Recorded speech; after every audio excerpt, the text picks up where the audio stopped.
ನಮಸ್ಕಾರ ಸ್ನೇಹಿತರೆ, ನಮ್ಮ ನಂಬಿಕೆಗೆ ಸ್ವಾಗತ ಸುಸ್ವಾಗತ. ಸ್ನೇಹಿತರೆ, ಮಾನವನ ಅಂಗಗಳಲ್ಲಿ ಕಣ್ಣು ಶ್ರೇಷ್ಠವಾದದ್ದು.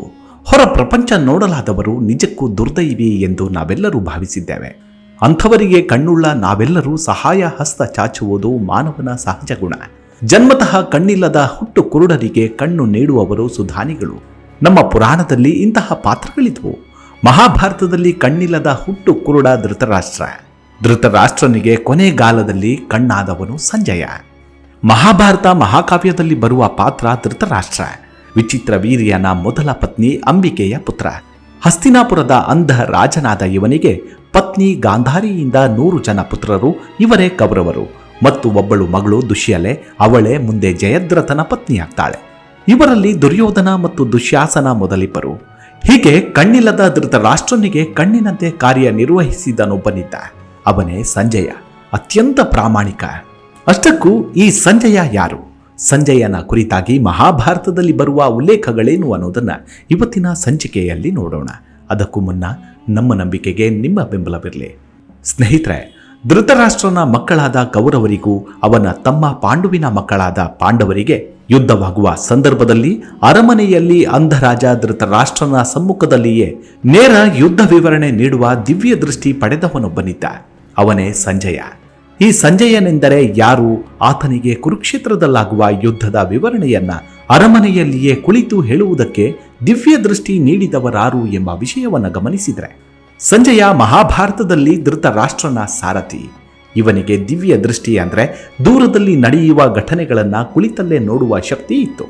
ಕುರುಕ್ಷೇತ್ರ ಯುದ್ಧ ನಡೆಯುವಾಗ ಸಂಜಯ ಧೃತರಾಷ್ಟ್ರನಿಗೆ ಅಲ್ಲಿ ನಡೆಯುತ್ತಿದ್ದ ಘಟನೆಗಳನ್ನು ಯಥಾವತ್ತಾಗಿ ವರ್ಣಿಸುತ್ತಿದ್ದ.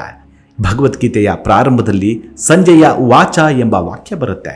ಇದು ಯುದ್ಧ ಭೂಮಿಯಲ್ಲಿ ಕೃಷ್ಣ ಮತ್ತು ಅರ್ಜುನರ ನಡುವೆ ನಡೆದ ಸಂಭಾಷಣೆಯನ್ನ ಸಂಜಯನು ಧೃತರಾಷ್ಟ್ರನಿಗೆ ಹೇಳಿದ್ದಾಗಿರುತ್ತೆ. ಚಂದ್ರವಂಶದ ಶಂತನು ರಾಜನ ಮಗ ವಿಚಿತ್ರವೀರ್ಯ. ಈತನ ಮಗನೇ ಧೃತರಾಷ್ಟ್ರ. ಇವನ ಮಂತ್ರಿಯೂ ಸಾರಥಿಯೂ ಆಗಿದ್ದವ ಗವಲ್ಗಣ. ಇವನ ಪುತ್ರನೇ ಸಂಜಯ. ಸಂಜಯನು ಸೂತನಾಗಿದ್ದನೆಂದು ತಿಳಿದು ಬರುತ್ತೆ. ಧೃತರಾಷ್ಟ್ರನಿಗೆ ಭಾರತ ಯುದ್ಧದ ವಿವರಗಳನ್ನು ನಿರೂಪಿಸಿದ್ದು ಆ ಕೆಲಸ ಒಂದು ರೀತಿಯ ಸಾರಥ್ಯವೆಂಬುದು ಇಲ್ಲಿ ವಿಶೇಷ ಅನ್ವರ್ಥವನ್ನು ಗ್ರಹಿಸಬಹುದು. ಪಾಂಡವರು ಉಪಪ್ಲವ್ಯ ನಗರದಲ್ಲಿದ್ದಾಗ ಸಂಜಯನನ್ನ ಪಾಂಡವರಲ್ಲಿಗೆ ಸಂಧಾನಕ್ಕಾಗಿ ಧೃತರಾಷ್ಟ್ರ ಕಳುಹಿಸಿಕೊಡ್ತಾನೆ. ಅವನು ಪಾಂಡವರ ಅಭಿಪ್ರಾಯವನ್ನು ತಿಳಿದು ಹಿಂತಿರುಗಿ ಹಸ್ತಿನಾವತಿಗೆ ಬಂದು, ರಾಜ, ನಾನು ಅತಿ ವೇಗದಿಂದ ಬಂದುದು ಆಯಾಸಗೊಂಡಿದ್ದೇನೆ. ನಾಳೆ ರಾಜಸಭೆಗೆ ಬಂದು ಯುಧಿಷ್ಠಿರ ಹೇಳಿದಂತೆ ಹೇಳುತ್ತೇನೆ ಎಂದು ಧೃತರಾಷ್ಟ್ರನ ಅಪ್ಪಣೆ ಪಡೆದು ತನ್ನ ಮನೆಗೆ ಹೋಗ್ತಾನೆ. ರಾತ್ರಿ ಧೃತರಾಷ್ಟ್ರನಿಗೆ ನಿದ್ರೆ ಬಾರದೆ ವಿದುರನನ್ನ ಕರೆದು ಆತನಿಂದ ನೀತಿಯನ್ನ ಕೇಳಿದ. ಆಮೇಲೆ ವಿದುರನ ಸೂಚನೆಯಂತೆ ಸಂಜಯನು ಧೃತರಾಷ್ಟ್ರನಿಗೆ ತತ್ವೋಪದೇಶವನ್ನ ಮಾಡ್ತಾನೆ. ಯುದ್ಧ ಸನ್ನದ್ಧವಾಗುತ್ತಿದ್ದಂತೆ ಹಸ್ತಿನಾವತಿಗೆ ವೇದವ್ಯಾಸರ ಆಗಮನವಾಯಿತು. ವ್ಯಾಸರು ಧೃತರಾಷ್ಟ್ರನಲ್ಲಿ ಯುದ್ಧ ವೀಕ್ಷಿಸಲು ದಿವ್ಯ ದೃಷ್ಟಿಯನ್ನ ಕರುಣಿಸುತ್ತೇನೆ ಎಂದರು. ಆಗ ಅಂಧ ನೃಪಾಲನು, ನಾನು ಹುಟ್ಟು ಕುರುಡನಾಗಿತ್ತು, ಈಗ ಬರ್ಬರ ಹತ್ಯೆ ಅಮಂಗಲವನ್ನ ನೋಡುವುದಕ್ಕಾಗಿ ಕಣ್ಣುಗಳನ್ನು ಪಡೆಯಲು ಇಚ್ಛಿಸುವುದಿಲ್ಲ, ಆದರೆ ಸಂಗ್ರಾಮ ವಾರ್ತೆಯನ್ನ ಸಂಪೂರ್ಣವಾಗಿ ಕೇಳಲಿಚ್ಛಿಸುತ್ತೇನೆ ಎಂದ. ಆಗ ವೇದವ್ಯಾಸ ಮಹರ್ಷಿಗಳು, ಆಗಲಿ ರಾಜ, ನಿನ್ನ ಬಲಗೈ ಅಂತಿರುವ ಸಂಜಯನಿಗೆ ದಿವ್ಯಾಕ್ಷುಗಳನ್ನು ಕರುಣಿಸುತ್ತೇನೆ. ಆತನು ಸಮರ ಭೂಮಿಯಲ್ಲಿ ನಡೆಯುವ ವಾರ್ತೆಯನ್ನ ತನ್ನ ದಿವ್ಯ ದೃಷ್ಟಿ ನೋಡಿ ನಿನಗೆ ವಿವರಿಸಬಲ್ಲ ಎಂದರಲ್ಲದೆ ಸಂಜಯನಿಗೆ ದಿವ್ಯ ಚಕ್ಷುವನ್ನು ಅನುಗ್ರಹಿಸಿ ಅಲ್ಲಿಂದ ಹೊರಟು ಹೋಗ್ತಾರೆ. ಸಂಜಯನು 18 ದಿನಗಳ ಯುದ್ಧ ವಿವರಣೆಯನ್ನ ಸವಿವರವಾಗಿ ಈ ಧೃತರಾಷ್ಟ್ರನಿಗೆ ನೀಡಿದ. 18ನೆಯ ದಿನ ಇದ್ದಕ್ಕಿದ್ದಂತೆ ಕೌರವನು ಸಂಜಯನ ದೃಷ್ಟಿಯಿಂದ ಮರೆಯಾದಾಗ ಚಿಂತೆಗೀಡಾದ ಧೃತರಾಷ್ಟ್ರ ಸಂಜಯನನ್ನ ಯುದ್ಧ ಭೂಮಿಗೆ ಕಳುಹಿಸಿಕೊಟ್ಟ. ಕೌರವನನ್ನ ಹುಡುಕಿಕೊಂಡು ರಣರಂಗಕ್ಕೆ ಬರುತ್ತಾನೆ ಸಂಜಯ. ಆಗ ಅವನನ್ನ ನೋಡಿದ ಅಶ್ವತ್ಥಾಮ ಸಂಜಯನನ್ನ ಕೊಲ್ಲಲು ಮುಂದಾಗ್ತಾನೆ. ಆಗ ವೇದವ್ಯಾಸರು ಪ್ರಕಟವಾಗಿ ಸಂಜಯನನ್ನ ಕೊಲ್ಲದಂತೆ ಅಶ್ವತ್ಥಾಮನನ್ನ ತಡೆಯುತ್ತಾರೆ. ಭಗವದ್ಗೀತೆಯು ಧೃತರಾಷ್ಟ್ರನ ಈ ಮಾತಿನಿಂದ ಆರಂಭಗೊಳ್ಳುತ್ತೆ. ಧರ್ಮಕ್ಷೇತ್ರೆ ಕುರುಕ್ಷೇತ್ರೆ ಸಮವೇತ ಯುಯುತ್ಸವಃ ಮಮ ಕಾಹ ಪಾಂಡವಶ್ಚೈವ ಕುಮ ಕುರ್ವತ ಸಂಜಯ ಎನ್ನುತ್ತಾನೆ ಧೃತರಾಷ್ಟ್ರ. ಅಂದ್ರೆ ಧರ್ಮಕ್ಷೇತ್ರವಾದ ಕುರುಕ್ಷೇತ್ರದಲ್ಲಿ ಯುದ್ಧಾಭಿಲಾಷಿಗಳಾದ ಒಟ್ಟಾಗಿರುವ ನನ್ನವರು ಮತ್ತು ಪಾಂಡವರು ಏನು ಮಾಡಿದರು ಸಂಜಯ ಎಂದು. ಇಲ್ಲಿ ಧೃತರಾಷ್ಟ್ರನು ಮಾಮಕಃ ಮತ್ತು ಪಾಂಡವಃ ಎಂಬ ಪದಗಳನ್ನು ಬಳಸಿರುವುದನ್ನು ಗಮನಿಸಿ. ಮಾಮಕಃ ಅಂದರೆ ನನ್ನವರು ಎಂದರ್ಥ. ಅಂದರೆ ಪಾಂಡವರು ನನ್ನವರಲ್ಲ ಎನ್ನುವ ಧೃತರಾಷ್ಟ್ರನ ಸಂಕುಚಿತ ಭಾವನೆ ಇಲ್ಲಿ ಧ್ವನಿತವಾಗುತ್ತೆ. ಭಗವಂತ ಶ್ರೀಕೃಷ್ಣನು ಅರ್ಜುನನಿಗೆ ರಣರಂಗದಲ್ಲೇ ತನ್ನ ವಿಶ್ವರೂಪ ದರ್ಶನ ಮಾಡಿಸಿದನಷ್ಟೇ. ಈ ವಿಶ್ವರೂಪವನ್ನ ಅರ್ಜುನನ ಹೊರತುಪಡಿಸಿ ನೋಡಿದವರೆಂದರೆ ಸಂಜಯನೊಬ್ಬನೇ. ಮಹಾಭಾರತ ಅಂತ್ಯದಲ್ಲಿ ಧೃತರಾಷ್ಟ್ರ, ಗಾಂಧಾರಿ ಮತ್ತು ಕುಂತಿ ಅರಣ್ಯದಲ್ಲಿ ಕಾಳ್ಗಿಚ್ಚಿಗೆ ಸಿಕ್ಕಿ ಮೃತರಾಗ್ತಾರೆ. ಆ ವೇಳೆಗೆ ಸಂಜಯನಿಗೆ ಸಂಪೂರ್ಣ ವೈರಾಗ್ಯ ಬಂದಿರುತ್ತೆ. ಈ ಮೂವರ ಮರಣಾನಂತರ ಸಂಜಯನು ಹಿಮತ್ ಪರ್ವತದ ಕಡೆಗೆ ಹೊರಟು ಹೋಗ್ತಾನೆ. ಸಂಜಯನು ಅರ್ಜುನನ ಪರಮ ಮಿತ್ರನಾಗಿದ್ದ. ಸಂಜಯನಿಗೆ ಮಾತ್ರ ಅರ್ಜುನನ ಕೋಣೆಗೆ ಹೋಗುವ ಅಧಿಕಾರವಿತ್ತು. ಸಂಜಯನಿಗೆ ಭಾರತ ಯುದ್ಧಾನಂತರ ದಿವ್ಯ ದೃಷ್ಟಿ ಲೋಪವಾಯಿತು. ದೇವನೊಲ್ಲಿದರೆ ಯಾವುದು ಅಸಾಧ್ಯವಿಲ್ಲ ಅಲ್ಲವ. ಅವನು ಮನಸ್ಸು ಮಾಡಿದರೆ ಕೃಪಕಟಾಕ್ಷ, ಇಲ್ಲದೆ ಹೋದರೆ ಯಾವುದೂ ಇಲ್ಲ ಅನ್ನುವುದಕ್ಕೆ ಸಂಜಯನೇ ಯೋಗ್ಯ ಉದಾಹರಣೆ. ಸಂಜಯನು ವ್ಯಾಸ ಋಷಿಯ ಶಿಷ್ಯನಾದವನು.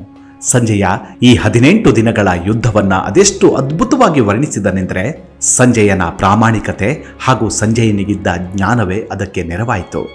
ಸಂಜಯ ಇನ್ನೂ ಹಸ್ತಿನಾಪುರದಲ್ಲಿದ್ದಾಗ ಕುರುಕ್ಷೇತ್ರದ ಯುದ್ಧ ಭೂಮಿಯಲ್ಲಿ ಸಂಭವಿಸಿದ ಘಟನೆಗಳ ಸರಣಿಯು ಅವನಿಗೆ ಬಹಳ ಸ್ಪಷ್ಟವಾಗಿತ್ತು. ಸಂಜಯನೇ ಯುದ್ಧ ಭೂಮಿಯಲ್ಲಿರುವಂತೆ ತನ್ನ 3ನೇ ಕಣ್ಣುಗಳಿಂದ ಸ್ಪಷ್ಟವಾಗಿ ಗೋಚರವಾಗ್ತಿತ್ತು. ಅಲ್ಲಿ ನೆರೆದಿದ್ದ ಕೌರವರು ಮತ್ತು ಪಾಂಡವರ ಪಕ್ಷಪಾತಿಗಳು ದುರ್ಯೋಧನನ ಮಾತುಗಳನ್ನ, ತಾತ ಭೀಷ್ಮರ ಘೋರ ರಣಘೋಷಗಳನ್ನ, ಕುರುಗಳ ನಾಶವನ್ನ ಸಾರುವ ಪಾಂಚಜನ್ಯದ ಮಹಾಘೋಷ ಮತ್ತು ಕೃಷ್ಣಾರ್ಜುನರ ನಡುವಿನ ಸಂಭಾಷಣೆಯನ್ನ ತನ್ನ ಕಿವಿಗಳಿಂದಲೇ ಸ್ಪಷ್ಟವಾಗಿ ಕೇಳುತ್ತಿದ್ದ. ಅವನ ಅಂತರಂಗದಲ್ಲಿ ಒಂದು ವಾಕ್ಯವೂ ಮರೆಯದಂತೆ ಮುದ್ರಣವಾಗುತ್ತಿತ್ತು. ಸಂಜಯ ಹಲವಾರು ವಿವರಣೆಗಳನ್ನು ನೀಡುತ್ತಾನೆ.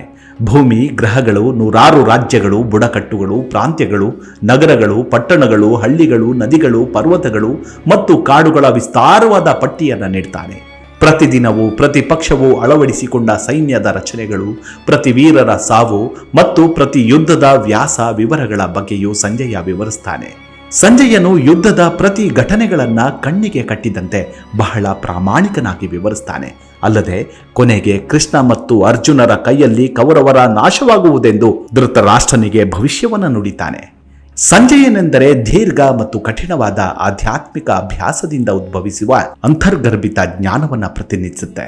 ಯುದ್ಧದಲ್ಲಿ ಸಂಭವಿಸುವ ಎಲ್ಲಾ ವಿವರಗಳಿಗೆ ಸಾಕ್ಷಿಯಾಗಲು ಸಂಜಯ ಸಮರ್ಥನಾಗಿದ್ದರಿಂದ ಶ್ರೀಕೃಷ್ಣನ ಅರಿವಿನ ಪ್ರಜ್ಞೆಯನ್ನು ಪ್ರತಿನಿಧಿಸ್ತಾನೆ. ಸಂಜಯನು ಅರ್ಜುನ ತನ್ನ ಬಿಲ್ಲು ಮತ್ತು ಬಾಣಗಳನ್ನು ಬಿಟ್ಟು ರಥದಲ್ಲಿ ಆಸೀನನಾಗಿ ದುಃಖದಿಂದ ಮುಳುಗಿದಾಗ ಅವನ ನೋವನ್ನು ಹತ್ತಿರದಿಂದಲೇ ಕಂಡವನು ಸಂಜಯನೊಬ್ಬನೇ. ಹೀಗೆ ಸಂಜಯನು ಕೂಡ ಶ್ರೀಕೃಷ್ಣ ಅರ್ಜುನನಿಗೆ ಗೀತೋಪದೇಶಿಸಿದಾಗ ತನ್ನ ದಿವ್ಯ ಚಕ್ಷುವಿನಿಂದಲೇ ಕಂಡವನು. ಇಂತಹ ಸಂಜಯನು ಹಿಮಾಲಯ ಪರ್ವತಕ್ಕೆ ತೆರಳಿ ದೀರ್ಘ ತಪಸ್ಸನ್ನು ಮಾಡಿ ಶ್ರೀಕೃಷ್ಣನ ದಿವ್ಯ ರೂಪವನ್ನು ಕಂಡು ಮೋಕ್ಷವನ್ನು ಪಡೆದನೆಂದು ವಿವರ ಸಿಗುತ್ತೆ. ಇವಿಷ್ಟು ಸಂಜಯನ ಕುರಿತಾದ ಕೆಲವೊಂದಷ್ಟು ಮಾಹಿತಿ. ಮುಂದಿನ ಸಂಚಿಕೆಯಲ್ಲಿ ಮತ್ತೆ ಸಿಗೋಣ. ಅಲ್ಲಿವರೆಗೂ ನಿಮ್ಮ ಆರೋಗ್ಯದ ಕಡೆ ಗಮನವಿರಲಿ. Take care. ನಮಸ್ಕಾರ.